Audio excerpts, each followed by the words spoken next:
La fête des voisins, c'est demain, 13e édition partout en France, l'occasion de nouer ou de renouer le contact avec ceux qui partagent notre palier, ou peut-être aller plus loin, enfin en tout bien tout honneur. À Paris, Mathieu Dupont a rencontré des voisins inséparables. Regardez.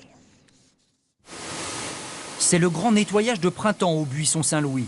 Cet immeuble, au cœur de Belleville à Paris, n'est pas un immeuble comme les autres. Ici, les voisins se sont choisis il y a 30 ans.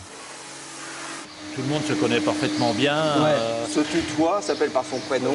Dominique nettoie le bassin. 14 familles habitent cet ancien lavoir. Elles ont acheté le terrain ensemble dans les années 80. Elles ont fait construire et sont propriétaires des appartements. C'est ce qu'on appelle de l'habitat groupé, chacun chez soi, mais tous ensemble. Il y a une vraie entraide. C'est pas dans le quotidien pour du sel ou du citron, mais aussi quand il y a quelqu'un qui se casse la jambe. Partager les tâches est ici une évidence pour tout le monde. Oh, salut Polo! Ou presque.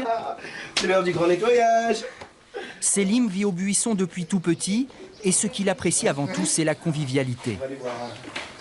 On a des espaces communs comme cette terrasse là où on est. Donc, en fait, on partage avec nos 3 voisins. Comme tu connais ton voisin, tu le respectes davantage. Voilà, on prend son voisin en considération et on sait qu'il fait de même, que c'est réciproque. Mais avec une buanderie ouverte à tous ou un bout de jardin partagé, le bien vivre ensemble est un pari qui n'est pas toujours évident. Il y a un peu les querelles entre les gens soigneux et les crados. Ouais. On se parle, hein.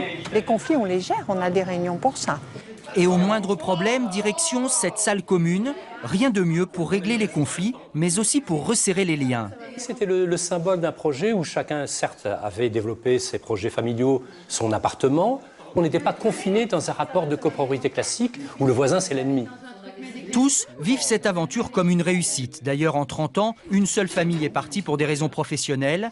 Et pourtant, dans Paris, cet habitat partagé est unique. La cause, pas assez de terrain disponible et une inflation des prix.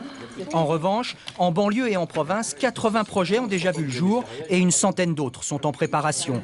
Un signe du besoin d'une vie plus sociale et solidaire pour que la fête des voisins devienne une réalité de tous les jours.